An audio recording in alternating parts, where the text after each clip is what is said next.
ಅದೇ ತಾಕತ್ತು ನಿನ್ನಲ್ಲಿದ್ದರೆ ಅಂದು ನಿನ್ನ ತಂಗಿಯ ಸೀಳ ತಿಂದು ಸಮೇತ ಮನೆ ಬಾಗಿಲಿಗೆ ಹಾಕಿದರಲ್ಲ, ಎಲ್ಲಿ ಅಡಗಿತ್ತು ನಿನ್ನ ಪೌರುಷ?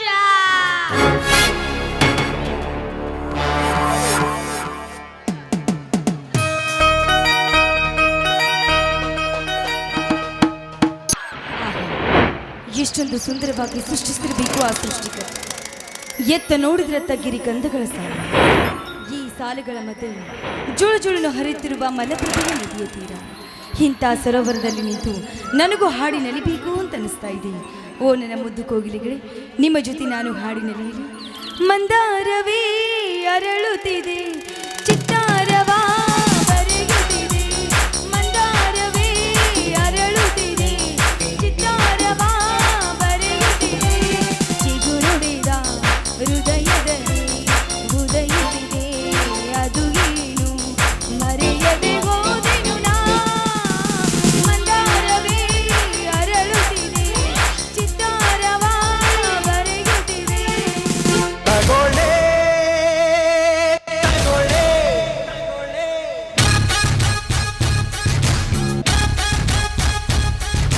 ನಿನ್ನ ಒಪ್ಪಿಗೆ ಕೇಳದ ನನ್ನ ಎರಡು ಕಿವಿಗಳು ತಂದ, ತಗೊಳ್ಳಿ ಕಿವಿ ತಂದ. ನಿನ್ನ ತಪ್ಪದ ನನ್ನ ತಪ್ಪಲಿ ಕೈಗಳು ಕೂಡ ತಂದ, ತಗೊಳ್ಳಿ ಕೈ ತಂದ.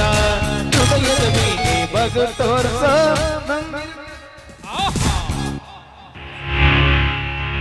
ಇದ್ಯಾವ ವಸಂತ ಮಾಸದ ಕೋಗಿಲೆ, ಅದ್ಯಾವ ಸವಿ ನೆನಪಿಗಾಗಿ ಕುಹು ಕುಹು ಎಂದು ಕೂಗುತ್ತಿರಬೇಕು? ಏನಿವಳ ರೂಪ, ಏನಿವಳ ಲಾವಣ್ಯ, ವಯಸ್ಸಿಗೆ ತಕ್ಕಂತೆ ಕಂಠ. ಈ ಕಂಠಕ್ಕೆ ಅದ್ಯಾವ ಶ್ರೀಕಂಠ ಜೋಡಿಸಬೇಕು? ಈ ನಾದ ಸ್ವರವನ್ನು, ಈ ಸಂಗೀತ ಸ್ವಪ್ನರಾದ ನನಗೆ ವಧುವು ಆದರೆ ಅದು ಚಂದ್ರಮನಾಗಿ ಬೆರೆಯವನು ಈ ನರೇಂದ್ರ. ಓಹೋ, ಇವಳು ದೀಪ, ಇದೊಳೆ ತಕ್ಕ ಸಮಯ. ಆ ದೀಪ, ಯಾರವರು? ನಾನೇ ಕೋಟ್ಯಾಧೀಶ್ವರ ಚಂದ್ರೇಗೌಡರ ಅಳಿಯ ನರೇಂದ್ರ ಅಂತ. ಅರ್ಥವಾಯ್ತು. ತಾವಿಲ್ಲಿಗೆ ಬಂದ ಕಾರಣ? ಕಾರಣ ವರ್ಷ ಪೂರ್ತಿ 18 ತುಂಬಿದರು. ಇನ್ನು ಕಂಗಾಲಾಗಿ ಕೂಗುತ್ತಿರುವ ಈ ನಿನ್ನ ಕೊರಳಿಗೆ ತಾಳಿಯ ಭಾಗ್ಯ ಕಲ್ಪಿಸಬೇಕೆಂದು ಬಂದಿರುವೆ. ಆ ಭಾಗ್ಯದ ಚಿಂತೆಗಾಗಿ ನಮ್ಮ ಅಣ್ಣ ಇದ್ದಾನೆ, ತಮಗೇಕೆ ಆ ಚಿಂತೆ? ನಿನಗೆ ಆ ಚಿಂತೆ ಎಂದು ಈ ಕಂತು ರಾಜನನ್ನು ತಯಿಸಿದರೆ ತೋಳಿ ಎಂಬ ಗೋಳಾಟದ ಚಿತೆಯಲ್ಲಿ ಚಿತೆಯಾಗಿ ಹೋಗುವುದು ಈ ನಿನ್ನ ಬಾಳು ದೀಪ. ರೂಪವಂತಿಯಾದ ನೀನು ಈ ತಾಪತ್ರೆಯ ತಗಡಿನಿಂದ ಕೊರಗಿಕೊಳ್ಳದೆ ಈ ಬಾಹುಜಾಜನ ಜೊತೆಗಾರ್ತಿಯಾದರೆ ಸತಿ ಸ್ಥಾನವನ್ನೇರಿ ನೆಲೆವಿ ಈ ಜಗದಲ್ಲಿ. ಮಿಸ್ಟರ್ ನರೇಂದ್ರ, ನಿಮ್ಮ ಭಾಷಣ ಸ್ಪರ್ಧೆಗೆ ಇಲ್ಲಿ ಯಾವ ವೇದಿಕೆಯೂ ಏರ್ಪಾಡಾಗಿಲ್ಲ. ಬಂದ ದಾರಿಗೆ ಸುಂಕ ಬೆಲೆದಂತೆ ಹೊರಟು ಹೋಗಿ ಇಲ್ಲಿಂದ. ಹೊರಟು ಹೋಗಲು ಬಂದಿಲ್ಲ ದೀಪ, ನಿನ್ನೊಡನೆ ಕಟ ಸ್ವಲ್ಪವಾಗಿ ಹೆಡೆ ಬಿಚ್ಚಿ ಆಟ ಆಡಲು ಬಂದಿರುವೆ. ಪ್ರೇಮವೆಂಬ ಈ ಯುದ್ಧದಲ್ಲಿ ಸೌಂದರ್ಯ ಎಂಬ ರಥವನ್ನೇರಿ ಬಿಲ್ಲಾಳು ವರನಾಗಿ ವಧು ಎಂಬ ನಿನ್ನನ್ನು ಗೆದ್ದು ಮಧು ತುಂಬಿದ ನಿನ್ನ ಸಿಹಿಜಿಯನ್ನು ಹೀರಲು ಬಂದಿರುವೆ. ಸುಮ್ಮನೆ ರಣಕಾಳಗಕ್ಕೆ ರಣಕಾಳಿ ಊದಿಸಿಕೊಳ್ಳದೆ ತೂಗಿಸಿಕೋ ಬಾರೆ ನನ್ನ ಬಂಗಾರದ ತೂಗೊಯ್ಯಲಲ್ಲಿ. ಬಾರೆ ರಾಣಿ. ದೂರ ಸರಿದು ನಿಂತು ಮಾತನಾಡೋ ದುರಾತ್ಮ, ನಿನ್ನಂತವನ ರಥವೇಡಿ ಓಡಿ ಬರ್ಲಿಕ್ಕೆ ನಾನೇನು ನೀತಿಗೆಟ್ಟ ಹೆಣ್ಣಲ್ಲ. ಪಟ್ಟದ ರಾಜನಾಗಿ ಅಟ್ಟಹಾಸದಿಂದ ಮೆರೆದು ತೂಗು ಉಯ್ಯಾಲೆ ಮೇಲೆ ತೂಗಾಡಿಸುವ ರಾಜ ಬೇರೆ ಇದ್ದಾನೆ. ಅಂದಾಗ ನಿನ್ನಂತವನ ತೂಗು ಉಯ್ಯಾಲೆ ನಿನ್ನ ಬಂಗಾರ ಕೇವಲ ನಾ ಮೆಟ್ಟು ಬಿಟ್ಟು ಹರಕು ಚಪ್ಪರೆಯ ಸಮಾನ. ದೀಪ, ನನ್ನ ಕೋಪ ಕಾಮುದರೆ ಕೆಂಡದಲ್ಲಿ ನೀನು ಬೆಂದು ಹೋಗೋದಕ್ಕಿಂತ ಮುಂಚಿತವಾಗಿ ನಿನ್ನ ಮುಂದಲೇ ಕೇಶ ರಾಶಿಯನ್ನು ಹಿಡಿದು ಕೆಡವಿ ಹೋರಾಡುವ ಈ ನದಿಯ ತೀರದಲ್ಲಿ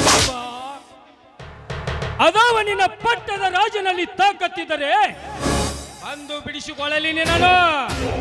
ಕೆಲವು ನರೇಂದ್ರ, ಕಾನಕನ ಕಂದದಲ್ಲಿ ಹಂದಿಯಾಗಿ ಬಂದು ಒಂಟಿ ಹೆಣ್ಣಿನ ಸೀರೆ ಸೆರಗನ್ನ ಹಿಡಿಯುವ ನೀನ್ಯಾವ ಸೀಮೆ ಗಂಡಸೋ ಬಂಡ.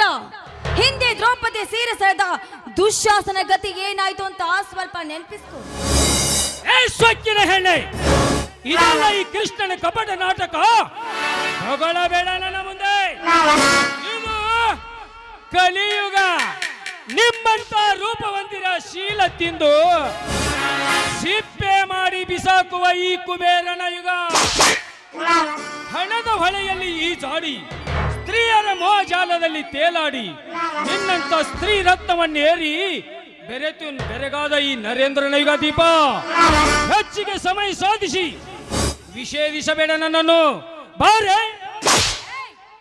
ಪದೇ ಪದೇ ನೀನು ಇದೇ ಮಾತನ್ನ ಬಗಳಿದ್ದೆ ಆದ್ರೆ ಎದ್ದು ಬಂದು ಎದಕ್ಕೆ ಇರ್ತಾರೆ ಈ ಸಮಾಜದ ಜನ. ಸಮಾಜ ಇದೊಂದು ಮೂರ್ಖ ಸಮಾಜ ದೀಪ, ಇದೊಂದು ಮೂರ್ಖ ಸಮಾಜ. ಈ ನಿನ್ನ ಸಮಾಜದಲ್ಲಿ ಎಂತೆಂತ ಗರತಿಯರು ಮರೆ ಮಾಚಿಕೊಂಡು ಕುಳಿತಿದ್ದಾರೆ ಗೊತ್ತಾ? ಗಂಡನೇ ಗರುಡು ಧ್ವಜನೆಂದು ಅವನೊಂದಿಗೆ ಗರತಿಯ ಮುಸುಕು ಹಾಕಿ ಮುಚ್ಚು ಮರೆಯಲ್ಲಿ ಮತ್ತೊಬ್ಬನೊಂದಿಗೆ ಬೆರೆತು ಬರುವ ನಿನ್ನಂತ ಹಾಳು ಸಮಾಜ ಮಾನಗಡಿಯಾಗಿ ಸಮಾಜದಲ್ಲಿ ಮನೆ ತುಂಬ ಪ್ರೇಮದ ರತಿ ಕ್ರೀಡೆಯಾಡಿ ಮನೆ ತುಂಬ ಮಕ್ಕಳನ್ನು ಹೆತ್ತು ಅದೇ ಮಕ್ಕಳನ್ನು ಕೈ ಬಿಟ್ಟು ಮತ್ತೊಬ್ಬನೊಂದಿಗೆ ಓಡಿ ಹೋಗುವ ನಿನ್ನಂತಹ ಆದರ ಗೀತಿಯರಷ್ಟಿಲ್ಲ. ಈ ನಿನ್ನ ಹಾಳು ಸಮಾಜದಲ್ಲಿ ಮನೆ ತುಂಬ ಗಂಡನಲ್ಲಿ ಹಣ ಚಿನ್ನ ಸಾಕಷ್ಟಿದ್ದರು ಹಣದಾಶೆಗಾಗಿ ತಮ್ಮ ಗುಣಶೀಲ ರತ್ನವನ್ನೇ ಮಾರಿಕೊಳ್ಳುವ ನಿನ್ನಂತ ಬೇವರ್ಷಿ ಸೂಳಿಯರಷ್ಟಿಲ್ಲ ಈ ನಿನ್ನ ಹಾಳು ಸಮಾಜದಲ್ಲಿ. ಅಂದಾಗ ಅದಾವ ಕಡೆಯಿಂದ ಎದ್ದು ಬಂದು ಒದೆಯುತ್ತಾರೆ ಈ ನಿನ್ನ ಸಮಾಜದ ಜನ. ನೀಚ, ಈ ಸಮಾಜದ ಗರತಿಯರ ಬಗ್ಗೆ ಹೀಯಾಳಿಸಿ ಮಾತಾಡ್ತಾ ಇದೆಯಲ್ಲ, ಹಾಗಾದ್ರೆ ನಿನ್ನ ರಕ್ತ ಜಾರತನದ ರಕ್ತವೆಂದು ಜೋಲಾಡಿಸುವ ಎಣ್ಣೆ ಮೋಹಕ ತುಂಬಿರುವ ನಿನ್ನ ಕೆನ್ನೆ ಮೇಲೆ ಕೈ ಸೌರಿ ಏರಿಸಿಕೊಂಡು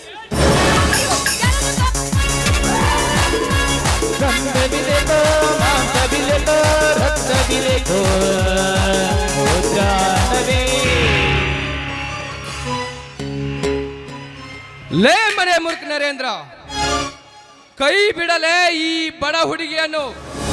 ನನ್ನ ಈ ವಿಷಯದಲ್ಲಿ, ನನ್ನ ಈ ಪ್ರೇಮ ಯುದ್ಧದಲ್ಲಿ ಬುದ್ಧಿಗೆಡಿಯಗೆ ಬಂದ ನೀನಾರೋ?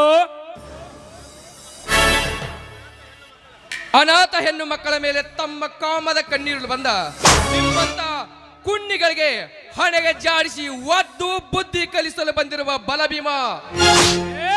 ಬಲಭೀಮ ಇವರು ಬರೀ ಬಲಭೀಮನಲ್ಲ, ನಿಮ್ಮಂತ ಕಲಿಯುವುದ ಕಿಚಕರನ್ನು ಕೊಂದು ಅವರ ಹೃದಯ ಬಿಸಿ ರಕ್ತ ಕುಡಿಯಲು ಬಂದ ಕಲಿಯುಗದ ಭೀಮ.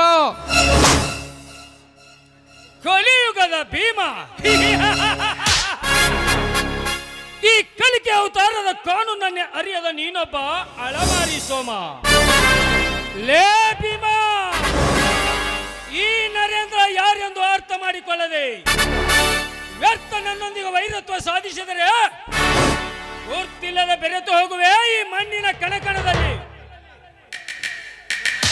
ಅದನ್ನೆಲ್ಲ ಅರ್ಥಕೊಂಡೆ ನಿನ್ನೊಡಲೆ ಹೋರಾಡಲು ಬಂದಿರುವೆ ಪುರುಷ ಶವವಾಗಿ. ಮಿಸ್ಟರ್ ನರೇಂದ್ರ, ಈ ಬಲಭೀಮ ಯಾರೆಂದು ನೀನು ಅರ್ಥ ಮಾಡಿಕೊಳ್ಳದೆ ವ್ಯರ್ಥ ನನಗೆ ಸರಿಸಾಡಲು ಬಂದರೆ ಮಸನದ ಹಾದಿ ಸಂಪೂರ್ಣವಾಗಿ ಕಾದು ತುಳಿತಿದೆ ನಿನ್ನ ಹೆಸರಿನ ಮೇಲೆ. ಏ ಬಲಭೀಮ, ಬಲಿದ ಬಿಲ್ಲಾಗಿ ಬೆಳೆದು ನಿಂತಿರುವ ಈ ಮಲ್ಲನೊಡನೆ ಮಲ್ಲುವಿದ್ದಕ್ಕೆ ನಿಂತರೆ ನಿನ್ನ ಸಲ್ಲಡಗಿಸ ಬಿಡಲಾರ ಈ ಚಲಗಾರ. ಕಾಮಿನಿ ಕೊಂಚಣದ ಮಂಚವನ್ನೇರಿ ನಿಂತಿರುವ ನನಗೆ ನೀನು ಎದುರಾಗಿ ನಿಂತ ಮೇಲೆ ಕರಗದ ಅಂಚಿನಿಂದ ಆ ನಂಚಿನ ಕುಂಚಿನಿಂದ ಇಂಚಿಂಚಾಗಿ ಕತ್ತರಿಸಿ ಹಾಕುವೆ ಈ ನಿನ್ನ ಶರೀರವನ್ನು. ಬಾಯಿನ ಎದೆ ಹಾಲು ಕುಡಿದು ಮದವೇರಿ ಬೆಳೆದಿರುವ ಈ ಗಂಡದ ಭೀಮನಿಗೆ ನೀನೇಕ್ಲೆ ನನ್ನ ಶಿರ ಕತ್ತರಿಸಲು ಅದು ನಿಮ್ಮಪ್ಪನಿಂದಲೂ ಸಾಧ್ಯವಿಲ್ಲ. ಪ್ರತಿನಿತ್ಯ 10 ಕುಸ್ತಿಯ ಕಣದಲ್ಲಿ 10 ನಿಮಿಷಕ್ಕೊಂದು ಕುಸ್ತಿ ಗಡೆ ತೆಗೆದು ಇಡೀ ಕಣಕ್ಕೆ ಸದ್ದು ಬಾರಿಸಿದ ಕೇರಳದ ಗಂಡು ಹುಲಿ ಇದು. ತಾಕತ್ತಿನ ಚಲುವ ಚನ್ನಿಗಪ್ಪ ನೀನಾಗಿದ್ದರೆ ಬಾರ್ಲೆ ಮಗನೇ ಗಂಡ್ಸಾಗಿ ಮುಂದಕ್ಕೆ ಕುಸ್ತಿಯ ಕಣಕ್ಕೆ ಬಾ. ಕುಸ್ತಿಯ ಕಣ ಅದೇ ತಾಕತ್ತು ನಿನ್ನಲ್ಲಿದ್ದರೆ ಅಂದು ನಿನ್ನ ತಂಗಿಯ ಶೀಲ ತಿಂದು ಶವದ ಸಮೇತ ನಿನ್ನ ಮನೆಯ ಬಾಗಿಲಿಗೆ ಹಾಕಿದ್ರಲ್ಲ, ಆಗ ಎಲ್ಲಿ ಅಡಗಿತ್ತೋ ಈ ನಿನ್ನ ಪೌರುಷ? ನರೇಂದ್ರ, ಲೇ ನರೇಂದ್ರ, ಚಿಕ್ಕವನಿದ್ದಾಗಲೇ ಮರೆತು ಹೋದ ನನ್ನ ಕ್ರೋರಾಗ್ನಿ ಬೆಂಕಿಯನ್ನು ಮತ್ತಷ್ಟು ತುಪ್ಪ ಹಾಕಿ ಹೊತ್ತಿಸಿದಲ್ಲ ನನ್ನೊಡಲ ಬೆಂಕಿಯನ್ನು. ಲೇ ನರೇಂದ್ರ, ನನ್ನ ತಂಗಿಯ ಶೀಲ ತಿಂದು ಶವ ಮಾಡಿದ ವ್ಯಕ್ತಿ ಯಾರೆಂದು ಗೊತ್ತಾದರೆ 10 ಸೆಕೆಂಡ್ನಲ್ಲಿ ಶಿಖಂಡಿಯನ್ನು ತುಂಡು ತುಂಡಾಗಿ ಕತ್ತರಿಸಿ ಪುಟಿ ಪುಟಿದ ಅವನ ಎದೆ ರಕ್ತದಿಂದ ನನ್ನ ಆತ್ಮವನ್ನು ಶಾಂತಿ ಮಾಡಿಕೊಳ್ಳದಿದ್ದರೆ ನಾನು ಕಲಿಯುಗದ ಭೀಮನೇ ಅಲ್ಲ. ಏ ಭೀಮಾ, ಇದೊಂದು ಸಮಯ ಹೋಗಲಿ. ಲೇ ಭೀಮಾ, ಯಾಕೆ ಶೇಡು ಶೇಡು ಎಂದು ಸಾಯುತ್ತಿರುವ ಹುಚ್ಚ? ಸುಮ್ಮನೆ ನನಗೆ ಅವಳನ್ನು ಒಪ್ಪಿಸಿ ಬಚಾವಾಗಿ ಬಿಡು ಇಲ್ಲಿಂದ. ತೋಳನ ಕೈಯಲ್ಲಿ ಕುರು ಸಿಲುಕಿಸಿ ಹೋಗುವಂತ ರಣಹೇಡಿಯಲ್ಲ ಈ ಬಲ ಭೀಮ. ಕರಕ್ಕೆ ಕಂಕಣ ಕಟ್ಟಿ ರಣವಿಳ್ಳ ಕೊಟ್ಟು ಹೋರಾಡಲೇಬೇಕೆಂದು ಈ ಧೀರ ನಿರ್ಧಾರಗೈದರೆ ಇಂಥ 10 ಹೆಣ್ಣು ಮಕ್ಕಳನ್ನು ನನ್ನ ಬೆನ್ನಿಗೆ ಕಟ್ಟಿಕೊಂಡು ನಿಮಗೆಲ್ಲ ಮೆಟ್ಟಿಸುವೆ ರಣ ಯುದ್ಧದಲ್ಲಿ. ಮಗನ ಗಂಡಸಾಗಿ ಮುಂದಕ್ಕೆ. ಏ ಭೀಮಾ, ಇದೊಂದು ಸಮಯ ಹೋಗಲಿ. ಮುಂದಿನ ಸಮಯದಲ್ಲಿ ಸಮಯ ಸಾಧಿಸುವೆ ಈ ನಿನ್ನ ಸಮರವನ್ನು. ಬರ್ತೀನಿ. ಮತ್ತೆ ಸಿದ್ಧನಾಗೋಣ ಈ ಹುಲಿರಾಯ.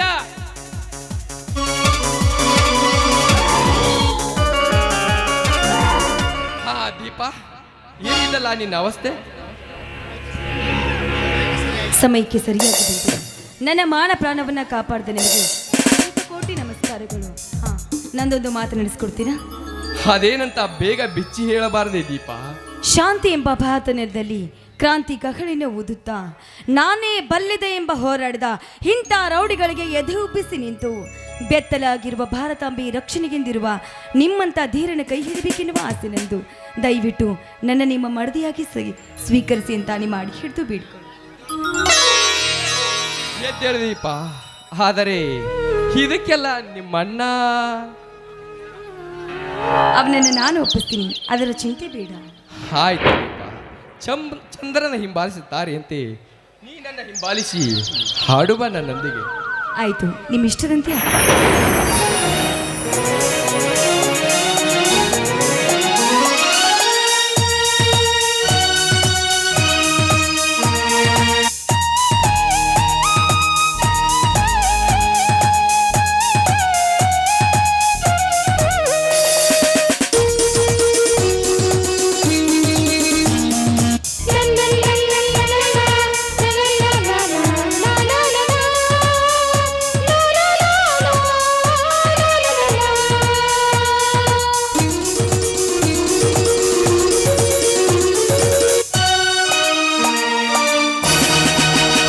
ಜೊತೆಯಾಗಿ ಹಿತವಾಗಿ ಸೇರಿ ನಡೆವ ಸೇರಿ ನುಡಿವ, ಜೊತೆಯಾಗಿ ಹಿತವಾಗಿ ಸೇರಿ ನಡೆವ ಸೇರಿ ನುಡಿವ, ನನ್ನ ಬದುಕಲ್ಲಿ ಎಂದು ಬೆಳಕಾಗಿರು, ನನ್ನ ಉಸಿರಲ್ಲಿ ಎಂದು ಉಸಿರಾಗಿರು, ನಿನ್ನ ಬಿಡಲಾರೆ ನಾನೆಂದಿಗೂ.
ಒಲವಿಂದ ನಾವೀಗ ಈ ಗಂಗೆ ದಡದಲ್ಲಿ ಒಂದಾಗಿ ಸವಿಯಾದ ಮಾತೊಂದ ನುಡಿವ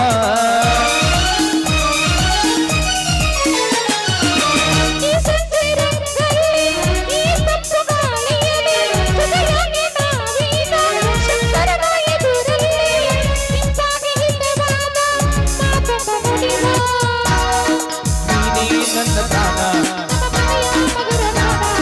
ನೀನೇ ನನ್ನ ಪ್ರಾಣ ನಿನ್ನ ಬಿಡಲಾರೆ ನಾನೆಂದಿಗೋ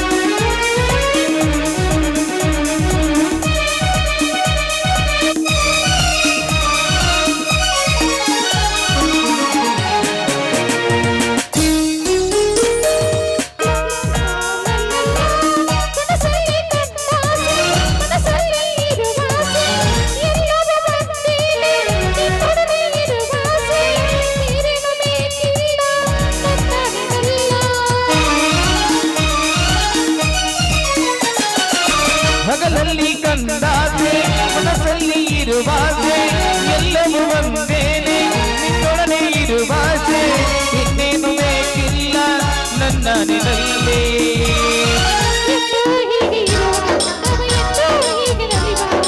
ಎಂದು ಹೀಗೆ ಇರುವ ನಾವು ಎಂದು ಹೀಗೆ ನಲಿವ ನಿನ್ನ ಬಿಡಲಾರೆ ನಾನೆಂದಿಗೋ ಲ ಲ ಲ ಲ ಲ ಲ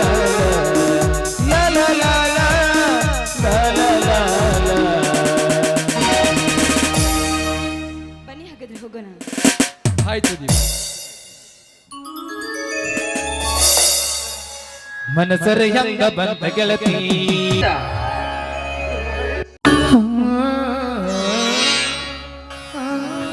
ಶೀತಾ, ಕುಮಾರ ಶಾಲೆಗೆ ಹೋದನೆ? ಹೌದ್ರಿ, ಕುಮಾರ ಶಾಲೆಗೆ ಹೋದ. ಇದಿಷ್ಟು ಕಸ ಗೂಡಿಸಿ ನಮ್ಗೆ ಬುದ್ಧಿ ತರಬೇಕು ಅನ್ನೋಷ್ಟರಲ್ಲಿ ನೀವೇ ಬಂದ್ಬಿಟ್ರಲ್ಲ. ಏನಿಲ್ಲ ಸೀತಾ, ನಮ್ಮ ಊರ ಮುಂದಿನ ಹೊಲಕ್ಕೆ ಹೊಸದಾಗಿ ಕೃಷ್ಣ ನೀರಾವರಿ ಯೋಜನೆಯ ಕೆನಾಲ್ ಹಾಯ್ತದಂತೆ. ಅದಕ್ಕಾಗಿ ಆ ಸರ್ವೆ ಆಫೀಸರ್ ಇವತ್ತು ನಮ್ಮ ಹೊಲಕ್ಕೆ ಬಂದಿದ್ರು. ಅವರಿಗೆ ಭೇಟಿಯಾಗಿ ವಿನಂತಿ ಮಾಡಿಕೊಂಡು ಆ ಕಾಲುವಿನ ಬದಿಗೆ ಹಾಯಿಸಿಕೊಂಡು ಹೋಗಲಿಕ್ಕೆ ಹೇಳಿ ಬಂದೆ. ನೀರಾವರಿಯಾಗಿ ರೈತರ ಬವಣೆ ಕಳೆಯಲು ಕಾಲುವೆ ಬಂದಿದ್ದು ಒಂದು ಕಡೆ ಸಂತೋಷವೇ ಸರಿ. ಆದರೆ ನಮ್ಮ ಫಲವತ್ತಾದ 8 ಎಕರೆ ಭೂಮಿಯಲ್ಲಿ ತ್ರಿಕೋನಾಕಾರವಾಗಿ ಹಾಯ್ದರೆ ಒಂದು ಕಡೆ ಅದು ದುಃಖವೇ ಸರಿ. ದುಃಖವಾಗುತ್ತದೆ ಎಂದರೆ ಬಿಡುಗಡೆ ಇಲ್ಲ ಸೀತಾ. ಕೆಳಗಿನ ನಮಗೆಲ್ಲ ನೀರಾವರಿ ಭೂಮಿಯಾಗಬೇಕಾದರೆ ಮೇಲಿನ ಅದೇ ಅನೇಕ ಹಳ್ಳಿಗಳು ಮುಳುಗಿ ಅನೇಕ ಲಕ್ಷ ಎಕರೆ ಭೂಮಿ ಮುಳುಗಿ ಜಲವರ್ತಗೊಂಡಿವೆ. ಈಗ ಅವರದೆಂಥ ಭೀಕರ ಪರಿಸ್ಥಿತಿ ಗೊತ್ತಾ? ಏನಾಗಿದೆ ಸ್ವಾಮಿ? ಮುಳುಗಿದ ಆಸ್ತಿಗೆಲ್ಲ ಸರ್ಕಾರ ಹಣ ಕೊಟ್ಟು ಬೇರೆ ಕಡೆ ಮನೆ ಕಟ್ಟಿಸಿಕೊಟ್ಟಿದ್ದೇನೋ ನಿಜ. ಅದರಲ್ಲಿ ಅನೇಕ ಜನರು ಭೂಮಿಯನ್ನು ಹಿಡಿದುಕೊಳ್ಳದೆ ಹೆಂಡ ಖಂಡ ರಂಡೆಯರ ಆಸೆಗೆ ಬಲಿ ಬಿದ್ದು ಜೂಜು ಓಸಿ ಇಸ್ಪೇಟ್ ಅಂತ ಕೆಟ್ಟ ಚಟಕ್ಕೆ ಬಲಿಯಾಗಿ ಇದ್ದ ಹಣವನ್ನೆಲ್ಲ ಕಳೆದುಕೊಂಡು ಹೆಂಡಿರು ಮಕ್ಕಳು ಕೂಳಲಂತೆ ಸಾಯುವಂತಾಗಿ ಅನೇಕ ರೈತರು ಹೆಂಡಿರು ಮಕ್ಕಳಿಗೆ ವಿಷ ಹಾಕಿ ತಾವು ನೀನು ಹಾಕಿಕೊಂಡು ಸತ್ತು ಹೋಗಿದ್ದಾರೆ. ಅಯ್ಯೋ ದೇವರೇ, ಇಂತ ಐತಿ ಆ ರೈತರ ಪರಿಸ್ಥಿತಿ. ಅದರಲ್ಲಿ ಕೆಲವೊಬ್ಬರು ಪ್ರಜ್ಞಾವಂತರಾಗಿ 8 ಎತ್ತು ಕಟ್ಟುಕೊಂಡು ನೆಂಟಸ್ಥರಲ್ಲಿಗೆ ಹೋಗಿ ಬಂಟ ರೈತರು ಆಗಿದ್ದಾರೆ ಸೀತಾ. ಅವರವರ ದೇಹಕವಿದ್ದಂತೆ ಅವರವರ ಸುಯೋಗ ಬರೋ ತನಕ ನಾವು ಕಾಯಬೇಕು. ಹಾ, ಹೋಗಲಿ. ಬಿಸಿಲಿನ ತಾಪದಿಂದ ನೀವು ಬಾಯಾರಿ ಬಂದಿದ್ದೀರಂತ ನಿಮಗೆ ತಣ್ಣೀರು ತಂದಿದ್ದೀರಿ, ತೋಳಿ ನೀರು ಕುಡಿಯಿರಿ.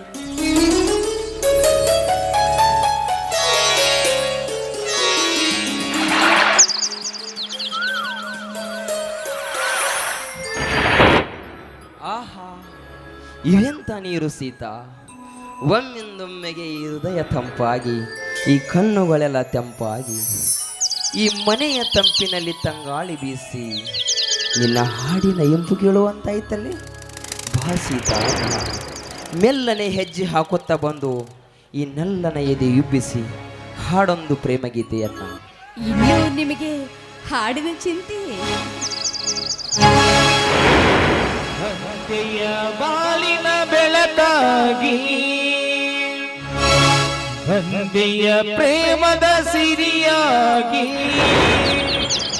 ನನಗಾಗಿ ನನ್ನ ಜೊತೆಯಾಗಿ ನನಗಾಗಿ ನನ್ನ ಜೊತೆಯಾಗಿ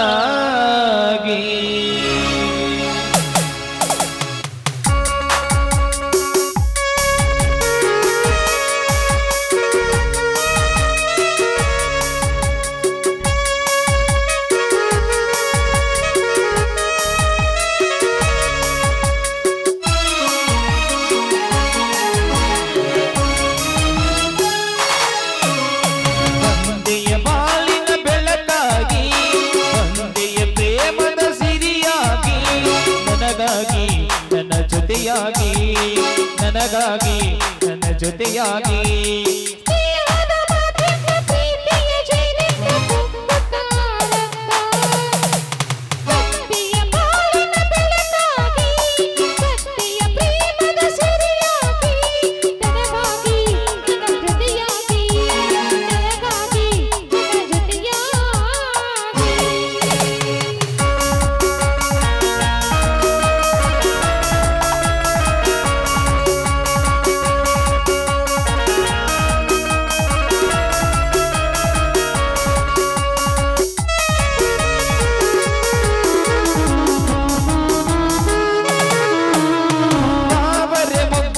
ಸೂರ್ಯನು ಕಂಡಾಗ ಅರಳಿ ನಗುವ ಹಾಗೆ ಈ ಮೊಗವೇ ತಾನೇ ಹೂವಾಯಿತೀಗ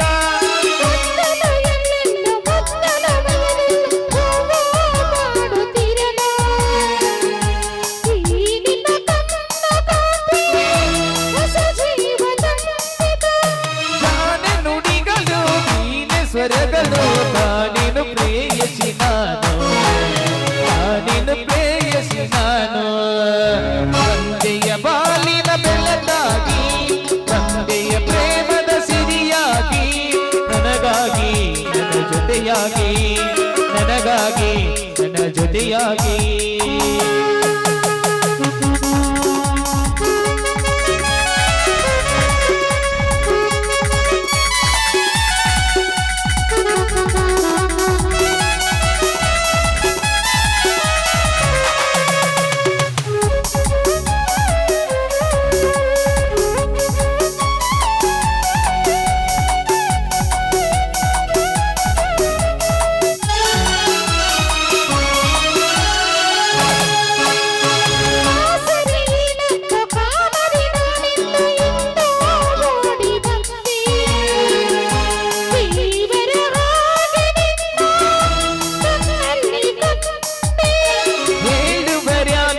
ಕೇಳುವರಾರಿಲ್ಲ ಒಂಟಿ ಬಾಲಿನಲ್ಲಿ ದೇವತೆಯಂತೆ ನೀನು ನನ್ನಲ್ಲಿ ಬಂದೆ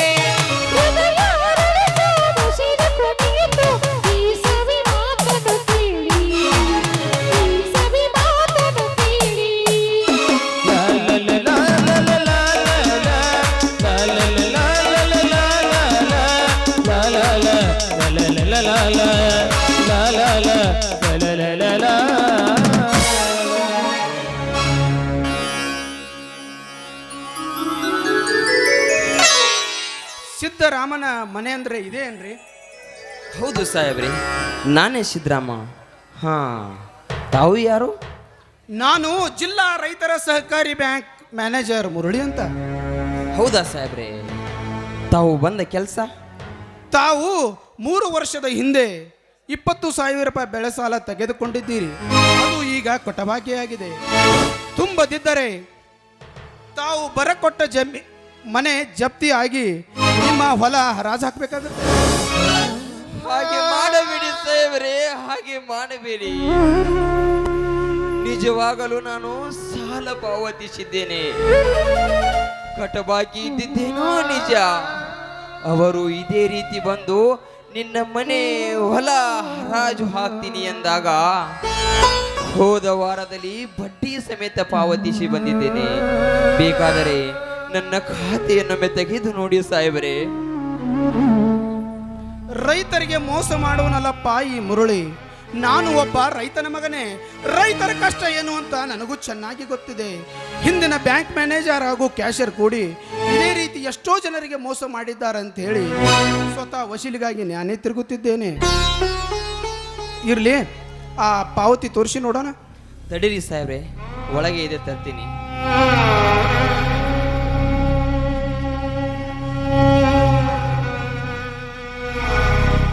ಸಾಹೇಬ್ರೆ, ನೀವು ಹೇಳುತ್ತಿರುವ ರಸೀದಿ ಇಲ್ಲವೇ? ತೆಗೆದುಕೊಳ್ಳಿ ಸಾಹೇಬ್ರೆ. ಇದು ನಿಜವಾದ ಒರಿಜಿನಲ್ ಪಾವತಿ ಅಲ್ಲಪ್ಪ. ಅಂದಾಗ ಸಾಲ ಎಲ್ಲಿ ತೀರಬೇಕು? ಸಾಹೇಬ್ರೆ, ಈ ಮಾತು ನಿಜವೇ ಸಾಹೇಬ್ರೆ? ಸತ್ಯವಾಗಲು ನಾನೇಕೆ ಸುಳ್ಳು ಹೇಳಲಿ? ಅದೇ ರೀತಿ ಎಷ್ಟೋ ಜನರಿಗೆ ಮೋಸ ಮಾಡಿದ್ದಾರೆ ಅಂತ ಹೇಳಿ ಸ್ವತಃ ವಸೂಲಿಗಾಗಿ ನಾನೇ ತಿರುಗುತ್ತಿದ್ದೇನೆ. ಸೀತಾ, ಸೀತಾ, ಭೀಕರ ಬರಗಾಲಕ್ಕೆ ತುತ್ತಾಗಿ ಎತ್ತು ಮಾರಿ ಜೀವ ಕಳೆದು ಸಾಲ ತುಂಬಿದರು. ಈ ಬಡವ ಮತ್ತೆ ಸಾಲ ತುಂಬುವಂತಾಯಿತೆ. ಹಾಜಿ ಸಾಹೇಬ, ಇದು ನಿನಗಾದರೂ ಸರಿ ಕಾಣುತ್ತದೇನಪ್ಪ ಈ ರೈತನ ಬಾಳು?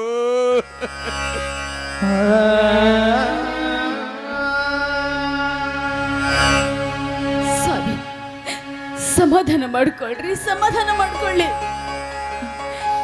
ಕೈ ತುತ್ತು ಕೈ ಜಾರಿ ಮಣ್ಣು ಪಾಲಾಗಿ ಹೋದಾಗ ಆ ಕೈ ತುತ್ತಿಗಾಗಿ ಬಿಕ್ಕಿ ಬಿಕ್ಕಿ ಆಗ್ತಾರೆ, ಅದು ಮತ್ತೆ ಅಮೃತವಾಗಬಹುದೇ? ಇಡೀ ಜಗತ್ತೇ ಈ ರೈತನ ಕತ್ತಿ ಮೇಲೆ ಕುತ್ಕೊಂಡು ಕುಣಿದಾಡ್ತಾ ಇರಬೇಕಾದ್ರೆ ಅದು ನಮಗೆ ಭಾರ ಆಗಿದೆ ಅಂದ್ರೆ ಅದು ಬಿಡುವುದೇನ್ರಿ? ಇಲ್ಲ ಇಲ್ಲ ಸೀತಾ, ಇಲ್ಲ.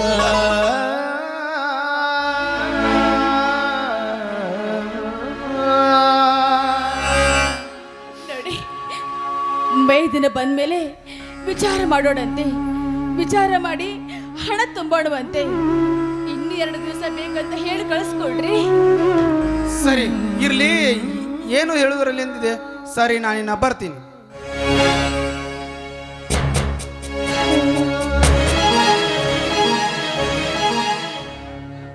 ಸೀತಾ, ಇದಾವ ಅಗ್ನಿ ಪರೀಕ್ಷೆ ಬಂತು ನಮಗೆ. ನನ್ನ ತಮ್ಮ ಬಲಭೀಮ ಬಂದು ಕೇಳಿದರೆ ಏನಂದು ಹೇಳಲಿ ನಾವನಿಗೆ?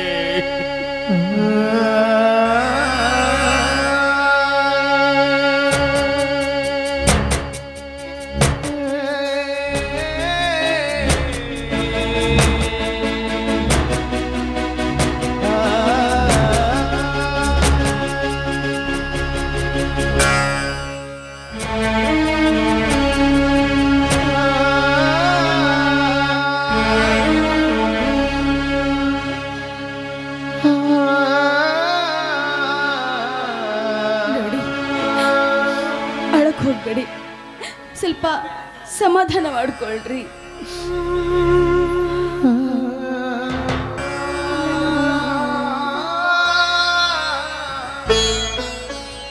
ಅಣ್ಣ, ಅತ್ತಿಗೆ, ಅದೇಕೋ ಬಹು ತೀಕ್ಷ್ಣವಾಗಿ ಯೋಚನೆ ಮಾಡ್ತಾ ಇದ್ದೀರಲ್ಲ, ಯಾಕೆ? ಏನಿಲ್ಲಪ್ಪ, ಅದು ಅದು ಯಾಕಣ್ಣ ನಿನ್ನ ಕಣ್ಣಲ್ಲಿ ನೀರು? ಅದ್ಯಾವ ಭೀಕರಿ ಬಿರುಗಾಳಿ ಬಂದು ಬೀಸಿತೋ ನಿನ್ನೆದೆಗೆ? ಅದ್ಯಾವ ಮೇರು ಪರ್ವತ ಬಂಡೆದ್ದು ಬಂದು ಅಪ್ಪಳಿಸ್ತೋ ನಿನ್ನೆದೆಗೆ? ಇಲ್ಲ, ಯಾವ ಮಗನೇನಾದ್ರೂ ಆಘಾತ ತಂದಿರೋಣ? ಹೇಳಣ್ಣ, ಹೇಳು. ಈಗಲೇ ಹೋಗಿ ಆ ಬಂಡನ ರುಂಡವನ್ನು ಚಂಡಾಡಿ ಅವನ ದಂತ ಪಂಜನ್ನು ಉದುರಿಸಿ ಬಂದು ಬಿಡ್ತೀನಿ. ಏನಿಲ್ಲಪ್ಪ, ಆ ಸಹಕಾರಿ ಬ್ಯಾಂಕ್ನ ಸಾಲ ತೀರಿಸಿದರು, ಮತ್ತೆ ಬಂದಿದೆಯಂತೆ. ನನಗೂ ಒಂದು ತಿಳಿಯೋದಾಗಿದೆ. ಅಣ್ಣ, ನೀನು ಚಿಂತಿಸಬೇಡಣ್ಣ, ಅದಕ್ಕೆ ನಾನಿದ್ದೇನೆ. ನಿನಗೆ ಮೋಸ ಮಾಡಿದ ವ್ಯಕ್ತಿ ಯಾವ ಊರಿಗೆ ಹೋಗಿ ಅಡಗಿ ಕುಳಿತಿದ್ರು ಸರಿ, ಅವನಿಂದ ಹೆಡೆಮುರಿ ಕಟ್ಟಿ ತಂದು ಅವನಿಂದ ಸಾಲ ತೀರಿಸ್ತೀನಿ ಅಣ್ಣ. ಅಣ್ಣ, ನೀನು ಸಮಾಧಾನ ತೆಗೆದುಕೊಳ್ಳೋಣ, ನೀನು ಚಿಂತಿಸಬೇಡಣ್ಣ, ನೀನು ಚಿಂತಿಸಬೇಡ. ಚಿಕ್ಕಪ್ಪ, ಓ ಕುಮಾರ, ಈಗ ಬಂದೇನಪ್ಪ. ಶಾಲೆ ಹಿಂದೇಕೆ ಬೇಗ ಬಿಟ್ಟಿತು? ನಮ್ಮೂರಿನ ಹಾಜಿ ಸಾಹೇಬ್ ಜಾತ್ರೆಗಾಗಿ ಸ್ಥಳೀಯ ರಜೆ ಕೊಟ್ಟಿದ್ದಾರೆ ಚಿಕ್ಕಪ್ಪ.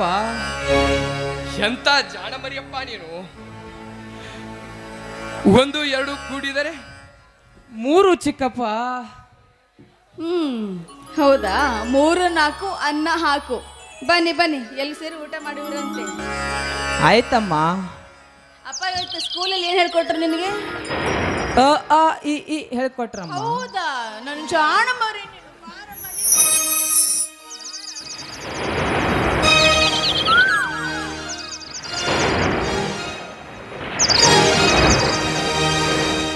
ಅಲ್ಲುಂಟು ಇಲ್ಲುಂಟು ಎಲ್ಲುಂಟು ಎಂದು ಕಾಣದ ದೇವರನು ಹುಡುಕುವುದು ಏಕೆ? ಹರಿಯುವ ನೀರಲ್ಲಿ ಮುಳುಗಿ ಏಳುತ್ತಾ ಮುಕ್ತಿ ದೊರೆಯುವುದು ಎನ್ನುವ ಕಲ್ಪನೆಯೇಕೆ? ಮನೆಯೇ ಮಂತ್ರಾಲಯ, ಮನಸ್ಸೇ ದೇವಾಲಯ. ಮನೆಯೇ ಮಂತ್ರಾಲಯ, ಮನಸ್ಸೇ ದೇವಾಲಯ. ದೇವರೆಂದು ಪ್ರೇಮ ಸ್ವರೂಪ, ಪ್ರೀತಿ ಮಾತೆ ನಂದ ದೀಪ. ಹರಿತು ಬಾಳಲು ಜನ್ಮ ಸಾಧನ.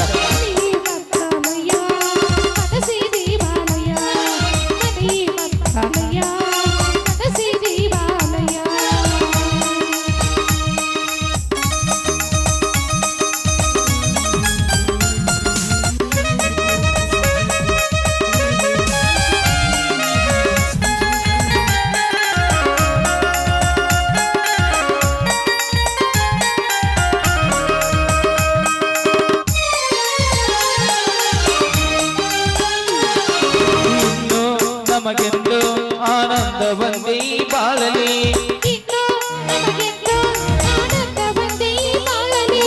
ತಾಯಿಯ ಪ್ರೇಮ,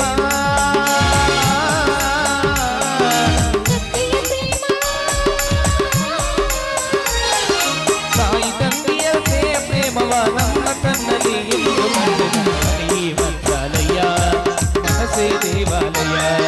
ಲಾಲ ಲಾಲ ಲಾಲ ಲಾಲ ಲಾಲ ಲಾಲ ಲಾಲ ಲಾಲ ಲಾಲ ಲಾಲ.